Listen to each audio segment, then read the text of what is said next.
Bonjour Guillaume Dozou, Bonjour Richard et bonjour à tous. ravi de vous retrouver en ce vendredi pour parler, après Martin Scorsese, après Batman, de Queen. Place N'est-ce pas? au rock avec la naissance d'un groupe de légende, le groupe Queen, Guillaume. Oui. Comment ça démarre cette histoire?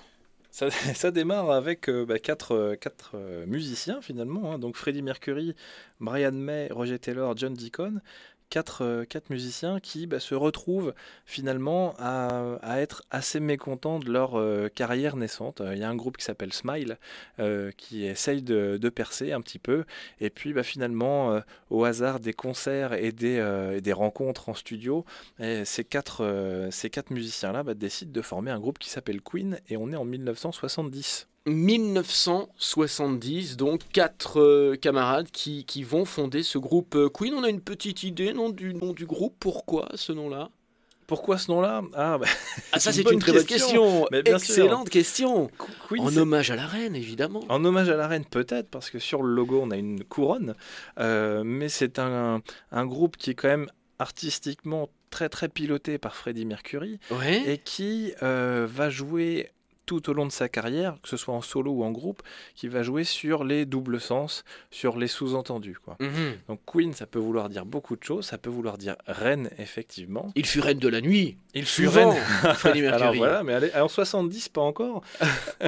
Mais ça peut vouloir dire travesti, par exemple. Ça peut Ouais. vouloir dire. Alors, évidemment, quand on a en Angleterre qu'on décide de fonder un groupe qui s'appelle Queen, on ne sait pas où on met les pieds, Mhm. effectivement.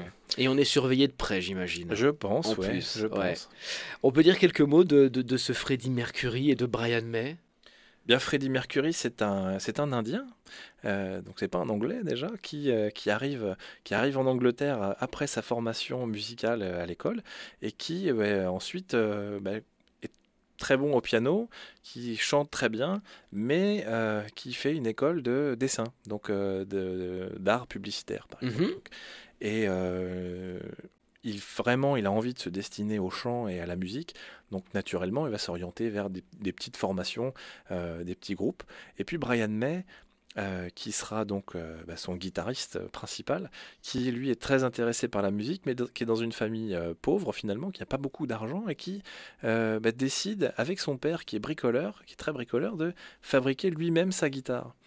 Et donc, alors, la légende dit que la famille May démonte un morceau de la cheminée et avec le bois, finalement, le père de Brian May et Brian May décident de faire la caisse de la guitare et ensuite, en achetant et en bricolant au fur et à mesure avec des métaux, avec des micros, avec évidemment toutes les parties électriques, eh bien, ils forment la guitare de Brian May qu'il utilisera d'ailleurs pendant toute sa carrière dans la plupart des chansons de Queen. Mhm. Belle histoire d'ailleurs, une très très belle histoire. Les premiers albums du groupe Queen, ça donne quoi? Ça dénote déjà d'un genre que le groupe impose. C'est très Ouais, rock'n'roll, c'est c'est quoi? très rock, le début de Queen. Les deux premiers albums s'appellent Queen et Queen 2. Donc, ce qui veut dire que avant de commencer à publier des albums, ils avaient déjà beaucoup de choses en stock, beaucoup de chansons qu'ils avaient pu tester finalement sur leur public dans des petits concerts. Ouais. Et Queen 2, une des particularités là où ils veulent se dénoter tout de suite, c'est qu'ils demandent un autocollant sur l'album en disant pas de synthétiseur. Donc on est sur le rock pur et dur, quoi. Ok. C'est guitare, basse, batterie, chant, un point c'est tout, quoi. Pas d'effets spéciaux entre guillemets, quoi. Et ça va changer par la suite, Voilà, on va s'en rendre à compte et on va partir continuer à en de, parler. à partir de 80, ça change. L'esthétique de Queen, maintenant, Oui. qu'est-ce que l'on peut dire autour de l'image développée par le groupe? L'image est clairement pilotée par Freddie Mercury, quoi. C'est lui qui, d'ailleurs, c'est lui qu'on voit le plus lors des concerts, hein. S'il y en a un qui s'agite avec des costumes pas possibles, c'est effectivement Freddie Mercury. Il décide d'avoir, par exemple, ce micro un peu particulier, hein. On le voit souvent avec un micro à la main et puis espèce de morceau de pied de micro finalement qui lui permettent de faire des pirouettes avec et de faire un peu des des tours comme Oui, une de majorette par développer une exemple. gestuelle qui n'appartient qu'à lui finalement. Bien sûr. Alors ça vient du fait qu'un jour, en s'énervant sur un pied de micro, il a finalement cassé ce pied de micro-là. Ça lui a paru très bien finalement d'avoir un micro à moitié cassé. Et donc il garde ce petit dispositif-là. Il se fait faire des costumes aussi pas croyables. On le voit en arlequin, on le voit avec son fameux pantalon blanc avec une grosse bande rouge sur le côté. C'est quelqu'un qui aime beaucoup se déguiser sur scène et qui également, comme sa formation initiale est au dessin, qui décide dès le départ de créer le logo de Queen, qu'on revoit d'ailleurs ensuite sur les albums, sur la grosse caisse de la batterie, avec deux lions, on a un phénix dans le Ouais, fond du logo, ouais. et finalement en creusant un petit peu le sujet, ben, on s'aperçoit très bêtement, enfin très simplement, les animaux qui sont présents sur le logo de Queen, en fait, sont relatifs au signe astrologique des membres du groupe. Donc il y a deux lions parce que il y a deux des membres de Queen qui sont lions. On a un crabe sur le dessus du cul de Queen, et bien Ouais. parce qu'on a un qui est cancer, et on a deux petites fées sous les lions, puisque ça symbolise la Vierge en fait. Et Freddie Mercury, donc du signe de la Vierge. J'ignorais totalement. Oui, et puis on disait que Mercury aimait beaucoup jouer avec son image, se Bien sûr. déguiser. On s'en rend compte également en regardant les clips, hein. Il y a quelques clips de légende, I Want Voilà. to Break Free, où il passe l'aspirateur, Voilà, avec sa grosse moustache. avec sa grosse moustache et sa belle jupette. Exactement. C'est d'ailleurs, il avait testé ça en concert, ça n'avait pas marché, mais il a dit c'est pas grave, je le fais quand même, et je vais d'ailleurs le mettre sur un clip. Comme ça, on est sûr qu'on me verra tous comme ça, avec mon petit mohair et puis ma jupe en cuir, quoi. Et c'est un groupe évidemment qui s'est fondu un peu comme David Bowie à l'époque dans le glam rock, hein. Oui, On peut le dire complètement. aussi. Bien sûr, et d'ailleurs, il y a un duo, hein, Freddie Mercury, David Bowie, sur Under Pressure. Et on sait très bien que ce sont artistiquement des groupes qui sont très proches, surtout dans les années 80, hein, où Bowie a une période très électronique finalement, enfin sur des sonorités synthétiques. Queen prend également ce pari-là avec l'album The Game, par exemple, en 80. On va parler des records de Queen maintenant, Guillaume, et les synthés vont revenir, hein. Ils n'en voulaient pas au début, Eh non. et les synthés vont revenir. On peut dire quelques mots de la discographie et citer quelques noms d'albums si vous le voulez avant de parler des records, mais les synthés reviennent bel et bien, hein. Alors les synthés reviennent beaucoup, on les entend sur Kind of Magic par exemple, hein, ça c'est sûr. Tous les albums des années 80 et 90, même s'il y en a peu, font une large place à la musique synthétique. Il y a même une tentative, on va dire pseudo-expérimentale, quand Queen décide de faire la bande originale du film Flash Gordon, où là on est clairement dans le délire électronique, quoi. Elle était sympa la BO de Flash Gordon d'ailleurs, C'est hein. pas celle qui a le plus marché, hein. Kitsch à souhait, ça n'a pas forcément beaucoup marché, le film non plus d'ailleurs, hein. Non, non, non, non, mais c'est un tout. Mais c'est délicieusement kitsch. Exactement, et bon, c'est une période très faste financièrement, mais artistiquement un peu plus discutable. Je sais pas si c'est un groupe qui se cherche parce que c'est quand même des gros bosseurs, quoi. Quand ils proposent un morceau, quand ils proposent quelque chose sur un album, c'est vraiment issu d'une longue réflexion, d'un long travail. Donc on va dire que je pense pas qu'il y ait d'accident dans la carrière de Queen. Même s'ils font des choix parfois qui ne correspondent pas à ce que les fans attendaient d'eux, je pense que c'est mûrement réfléchi de toute façon. Par contre, c'est vrai que sur finalement cette double personnalité du groupe, ce qui est quand même intéressant à voir, c'est que le dernier album studio du vivant de Freddie Mercury, qui s'appelle Innuendo, Ouais. Innuendo en français, ça veut dire double sens, quoi. Et donc, la clôture de la carrière de Mercury finit sur ce double sens-là, quoi. Ça commence avec Queen, le nom, ça finit avec Innuendo. Donc je pense qu'il y a quand même une volonté de brouiller les pistes tout au long de la carrière de Mercury et donc des autres membres de Et des Queen, qui membres est de Queen. clairement affiché. Une dualité affirmée donc. Je pense qu'il y a quelque chose comme ça. Les records de Queen, quels Oui. sont-ils? Ils sont énormes. Ce sont des gros vendeurs d'albums, hein. Queen, c'est assez vertigineux finalement. On a, de toute façon, hein, quand on fait le point, tous les albums de Queen sont au minimum disque d'or, sinon disque de platine. Pour vous donner une idée, c'est 1 million d'albums vendus au minimum, quoi, par unité.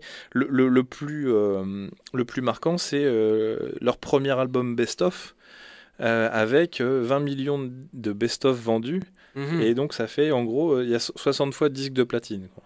Donc c'est C'est vraiment impressionnant. extraordinaire. Donc C'est assez extraordinaire. les vendeurs de best-of, il y en a peu, hein. Il y a les Eagles par exemple qui ont vendu 60 millions d'albums avec Hotel California dessus, donc, mais c'est un best-of. Et après on a Queen. En Angleterre, Queen a vendu plus de disques que les Beatles. En Angleterre. En Angleterre. D'accord. Ça, c'est vraiment impressionnant, hein. Euh, Il y a des records également sur scène. Il y a des stades immenses qui sont Ah oui, remplis oui, par oui. le groupe. C'est assez fou puisque Queen, c'est le groupe qui a accueilli le plus de spectateurs dans une salle. Ça se passe à Sao Paulo. On est en 81, donc c'est à l'époque The Game, c'est la tournée pour The Game, où on reprend évidemment toute la carrière de Queen. Donc c'est une grosse tournée, les concerts durent très longtemps, et il y a 131 000 personnes qui sont à l'intérieur de ce stade-là pour écouter la musique de Queen. Pour vous donner une idée, c'est 50 000 personnes de moins qu'un stade de France rempli à ras-bord. C'est vraiment impressionnant. C'est très très Ça donne un impressionnant. peu le vertige.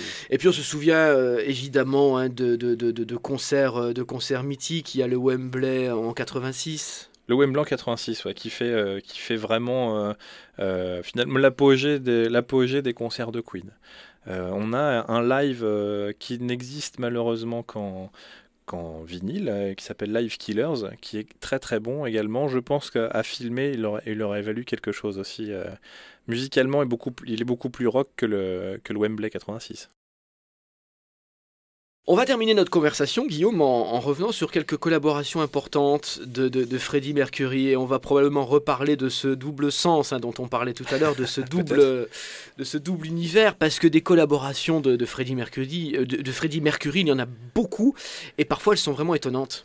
Oui, bah, enfin, celle avec David Bowie est pratiquement naturelle. On joue quand même sur l'ambiguïté, comme Bowie l'avait fait à l'époque aussi avec Mick Jagger. Tout à fait. Par contre, là où c'est très intéressant, et d'ailleurs ça n'a pas été refait depuis par cette chanteuse-là, c'est donc Montserrat Caballé, Ouais. qui est donc chanteuse lyrique espagnole, hein, qui évidemment ne chante exclusivement que de l'opéra. Donc une grande chanteuse d'opéra, évidemment, que tout le monde connaît, et qui décide pratiquement par hasard, finalement, hein, de bosser avec Freddie Mercury. Alors, bon, ce sont des rencontres qui ont été au départ fortuites.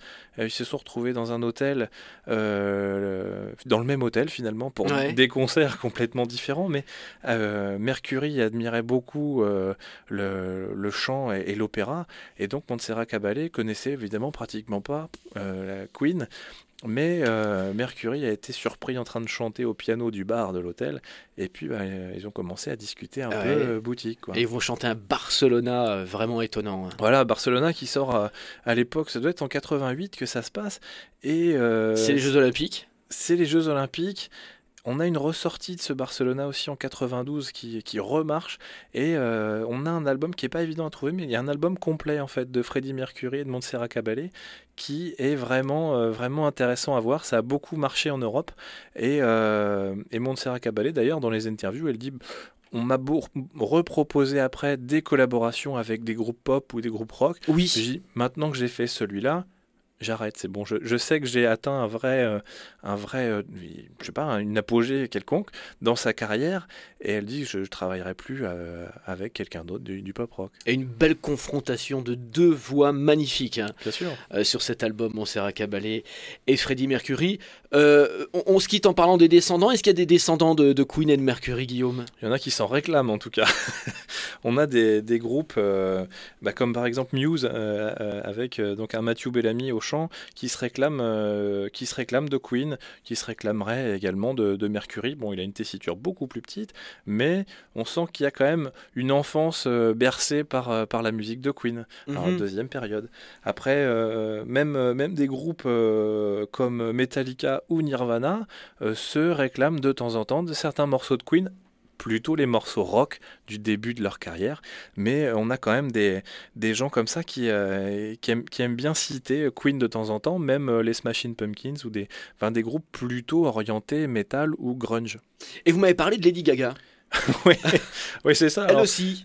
Alors ça reste pour l'instant. Il y a eu une rumeur en cet hiver qui disait que éventuellement, donc Brian May et puis Roger Taylor, donc les batteurs et guitaristes de Queen, éventuellement projetaient de travailler avec Lady Gaga. J'ai pas eu plus de faits concrets que ça. Bref, N'hésitez pas j'attends. à nous tenir informés, Guillaume. On Voilà. compte sur vous. Hein. Vous m'entendrez hurler de toute façon. Dernière question habituelle, et c'est la question à chaque fois qui est extrêmement difficile. Un titre emblématique du groupe Queen ou un album, Guillaume? Emblématique, je dirais Bohemian Rhapsody. Obligatoirement, c'est le seul titre de plus de 6 minutes qui est diffusé en entier sur les radios de l'époque, radio musicale. En général, on est plutôt dans des formats de 3 minutes ou 2 minutes 30. Ouais. C'était pour la maison de disques un casse-tête de pouvoir proposer à des radios un morceau de plus de 6 minutes. Ils l'ont fait. Tout le monde connaît par cœur Bohemian Rhapsody.